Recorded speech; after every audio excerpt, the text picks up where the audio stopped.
Welcome back to Society Case Files. My name is Robert, and today I'm going to talk about a few video games. If you like this kind of content and you want to see more, please subscribe to the channel and hit the notification bell. Otherwise, I'm going to dive right in. Video game endings can be hit or miss. Sometimes you get through, kind of shrug, and then just move on to the next title.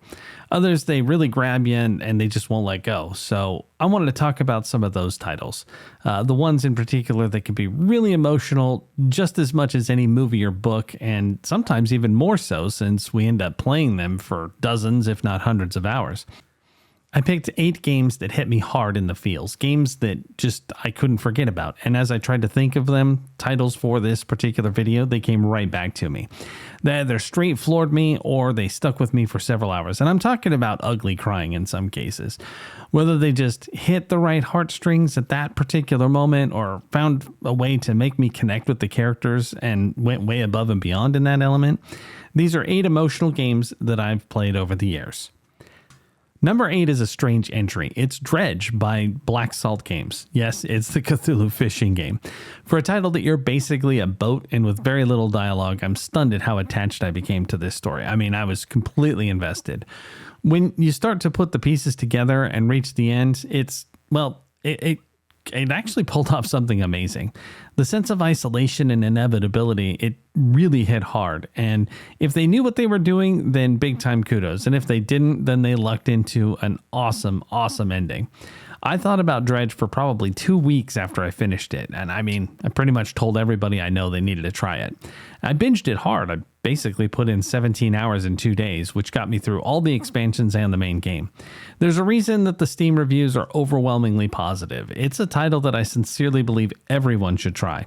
And I saw it's about to drop on the Xbox One Game Pass for a while. And if you haven't given it a shot and you have that, then there's absolutely no reason not to at least try it for free. The end of the game kind of left me feeling lost, made me feel sad, and I don't know, I was just super impressed. My only real regret or depression about it is the fact that there just wasn't really more to do. All that was left was to grind out some achievements, and some of them were kind of absurd. So all around, I have to say, play Dredge, experience those emotions, be a boat. Number 7 is probably less of a surprise given how many hours it took me to finish it, and I'm talking about Days Gone. When it initially came out, I thought the graphics looked kind of cool on the PlayStation, but I wasn't overly compelled to try another zombie game.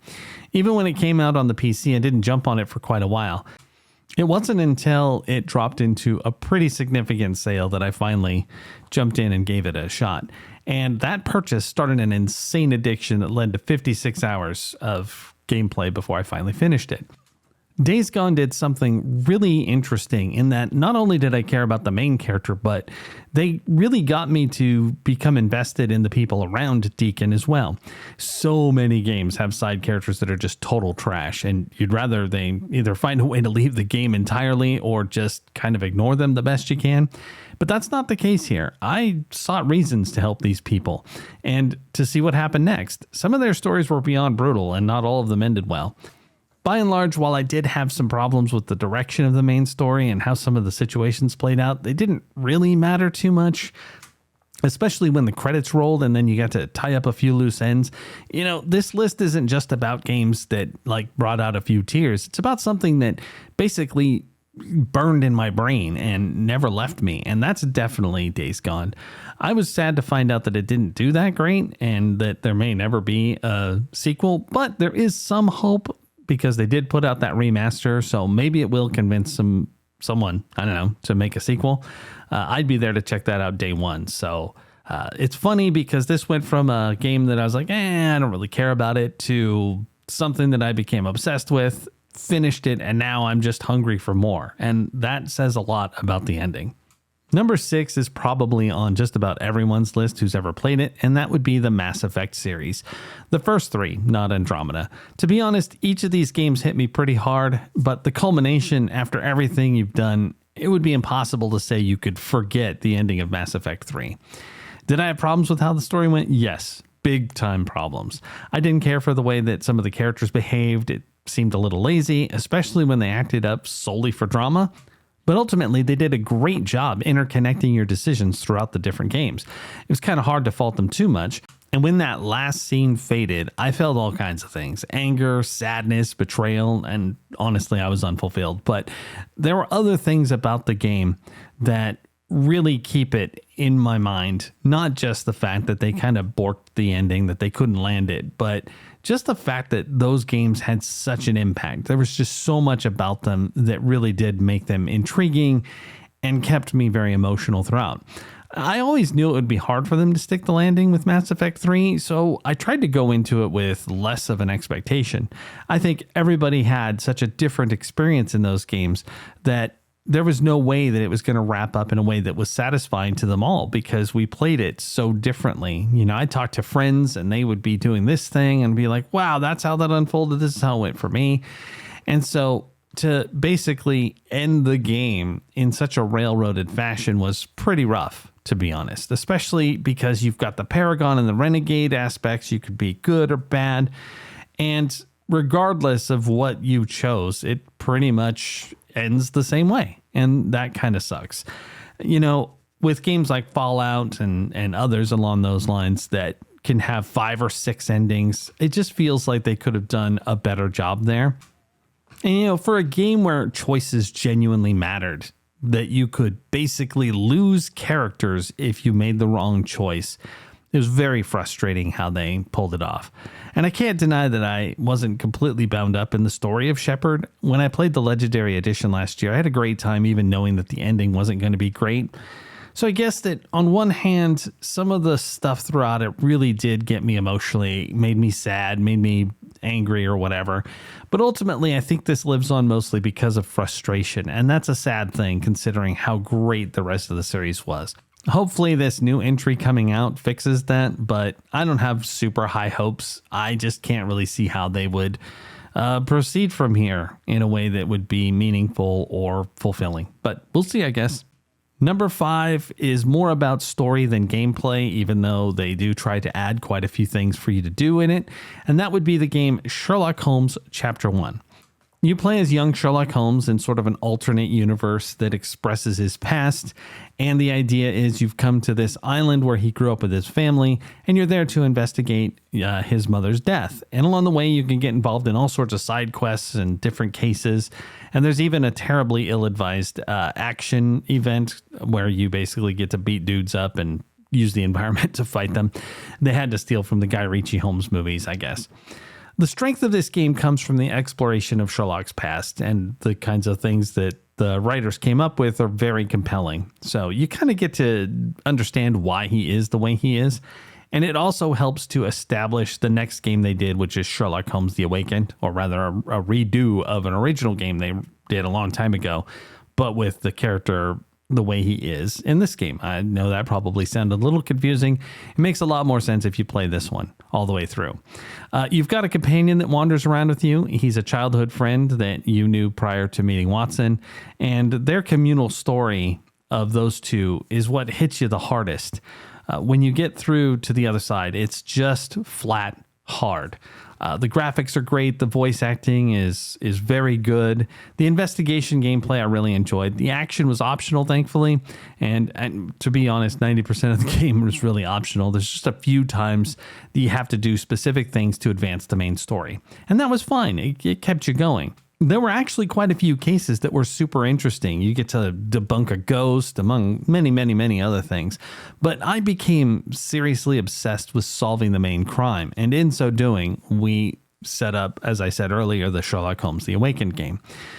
I can't get into specifically why without spoilers, but it makes a lot more sense if you play this game. All around, it's a seriously fantastic experience, one that I'd recommend to anyone, providing you can enjoy an adventure game that has this particular element of investigation. It can get a little frustrating, but honestly, there are so many resources online. You won't really get stuck if you're willing to use them.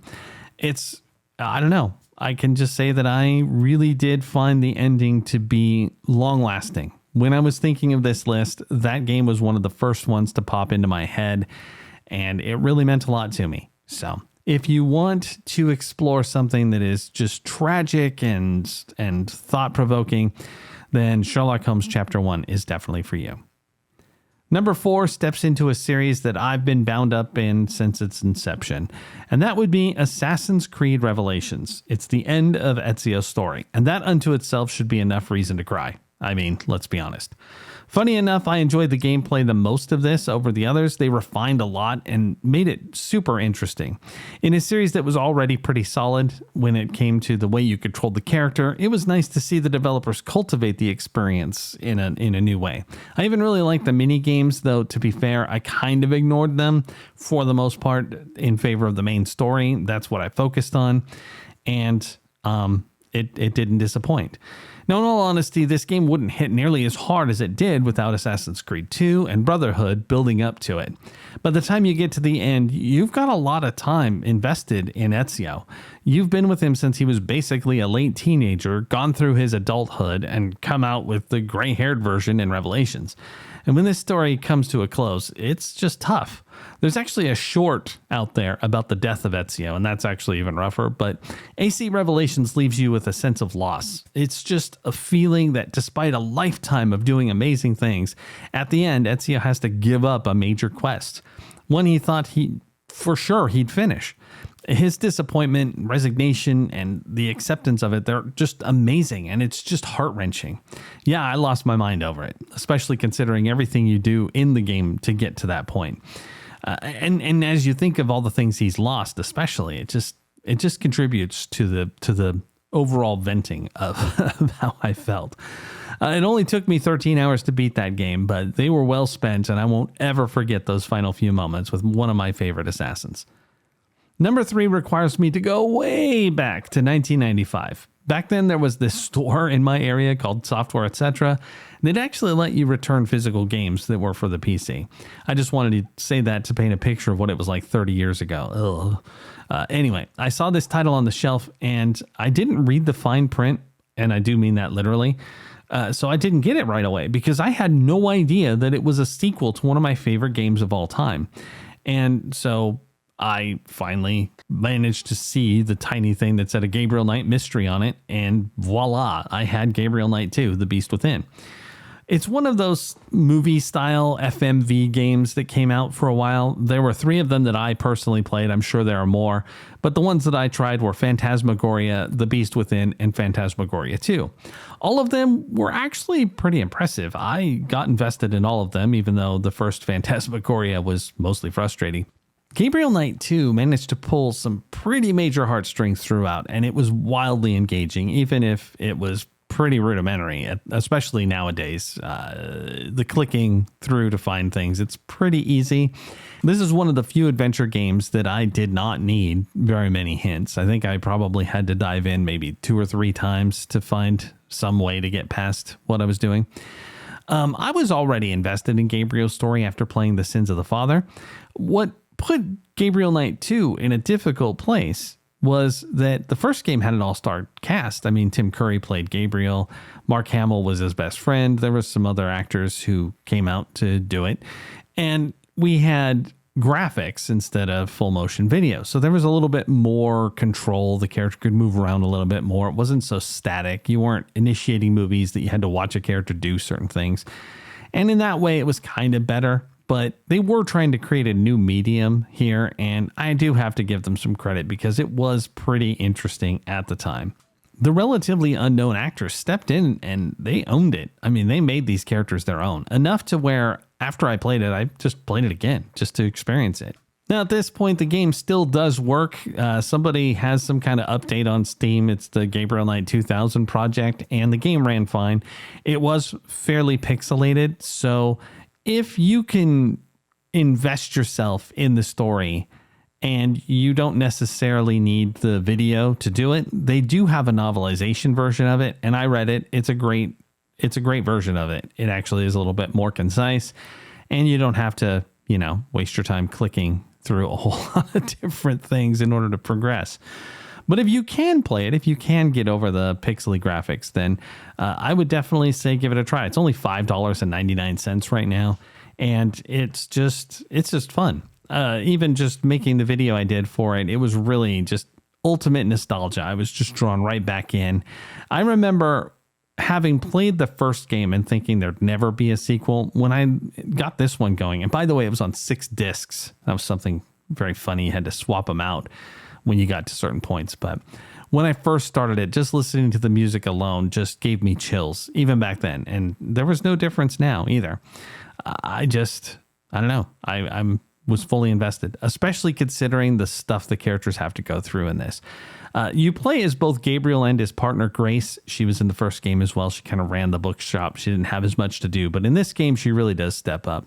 They do have a distinct way of going about the problems. She's sort of more investigation. He was kind of in the field doing random stuff. I didn't really care for that so much when it first came out, but by the time I beat it, I really couldn't think of another way for it to go, and I had a lot of fun. I'll say this. The thing that separates Gabriel Knight 2 from Phantasmagoria 1 and 2 is that the characters in this game were just a lot more relatable and likable, whereas the others were compelling, but they were kind of, well, they weren't the best people. At least in this, your characters are actually legitimately good guys. And so the stuff that happens to them is very emotional. And by the end, it was very intense. So I highly recommend experiencing it somehow. Whether you read the book or try the game, you probably won't be disappointed. Number 2 on the list is another Assassin's Creed title. This one is Black Flag. It started a lifelong cry fest every time the parting song plays. That game knocked everyone in the room on their asses. And even though the game jumped around way too much as far as the timeline was concerned, often ignoring just huge sections of story to focus on specific events, it still managed to drag me along so profoundly that the final scene will literally live in my mind forever. AC4 is the pirate one, if you don't know. You play as Edward Kenway, who is the grandfather of Connor in Assassin's Creed 3. It's got some of the best gameplay of any of the Assassin's Creed games, and with all the ship combat and stuff, it was super fun. If they would have actually delivered Skull and Bones as this game without the AC lore, then it wouldn't have been a massive fail. I swear they only had one job. Come on, guys. Anyway, throughout this game, you meet all sorts of personalities, tons of different pirates. Some of them are annoying, some of them are charming, but all of them have some quality that makes them interesting. So by the time you finish the game, they all mattered in one way or another. Either like a hated sibling or beloved friend, it didn't matter. Whatever the case, they were people that you had to spend time with and you just wanted to. And so the closing, if you've done it, then you know what I'm talking about. And then as it all comes to a close and all you hear is the sound of the sea waves crashing on the shore, that ending feels like the conclusion of an amazing vacation where you met all kinds of great people and you just know for a fact you'll never see them again. I guess that's the best way to put it. In the end, I'd have to say that it is probably one of my favorite of the Assassin's Creed games, just in general, just all around, with just one problem with it was the fact that you still had to do tailing. Tailing missions always suck, but if not for those, this is probably one of the best. And, you know, the conclusion is actually even more tragic when you know what Edward's son got up to afterwards. Just brutal. But anyway, Assassin's Creed 4, if you haven't finished it, you really have to, even now. I think I heard they were even talking about doing a remastered version, and if that's the case, then people need to revisit this for sure. So that leads us to the final game on the list, number 1. And this has stuck with me hard since the day I started playing it, actually. Cyberpunk 2077. It just delivers a story that kept me fully engaged throughout the experience. The expansion doubled down on that, and I've seen all the endings, and I can say that every single one hit me super hard, especially the one where you trust the corporation. I guess they really want you to remember that you should never trust the corporations. Even the good ending carries a certain horrifying finality to it, a sense of resignation instead of the hope I think they were going for. And since Phantom Liberty ended up taking place before the main game's ending, you don't really get to find out what happens there. It's kind of open-ended. But regardless, playing through Cyberpunk's many ups and downs drained me emotionally pretty much every time I loaded it up. And it's not just the main story that does that either. There's that one about the cop. You get to hang out with him, kind of meet his family and go through a thing with him. There's that crazy convict who agrees to be crucified and have it filmed. I mean, there's some really insane stuff that happens throughout Cyberpunk. But The bleak ass endings, even the ones for Phantom Liberty, are outright insane. I just felt like someone punched me in the gut a few times and left me to bleed on the side of the road. The first time I finished it was on the Xbox, and I just sat there staring. I was utterly shocked it was over, and the way that it ended was just breathtaking. I didn't even know what to say. I was like, there has to be a way better ending, and I totally screwed up.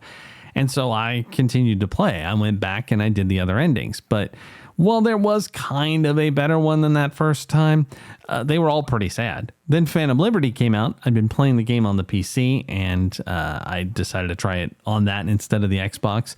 And one of those endings left me numb for almost 2 days. I was pretty miserable by what they did. I couldn't even stop thinking about it. It made me mad. It made me sad. I don't know. It was fantastic. They really found a way to give you a good gut punch. And what's even more interesting is that all this emotional stuff was there, but because of how they released the game, buggy, and all the different problems it had, a lot of this stuff kind of got shaded over, to be perfectly honest. And that really sucks, because this could have just been one of those experiences where people just talked about how great it was all the time instead of complaining about all of the things they did wrong. By and large, Cyberpunk has some of my favorite stories in general, though, and I know it garnered a lot of hate when it first came out, but I was in love with it from the moment I started it. I didn't have as many problems with the game. I didn't have as many crashes and that sort of thing as other people did. I just got lucky that way. Honestly, even talking about it again makes me kind of want to start a new character and do another playthrough. The endings resonated, they mattered, and they really did take into consideration the sort of choices you made, and that meant a lot. Even if you didn't feel as much hope as you might have wanted at each of the endings, they really did deliver something human. And that's the whole point of the cyberpunk genre, is to focus on humanity and what that means. So if you haven't played this yet, you absolutely should. It's worth it. Anyway, that's it for today. What's a game ending that stuck with you? Let me know in the comments, and let's talk about it. This is Robert with Society Case Files, signing off.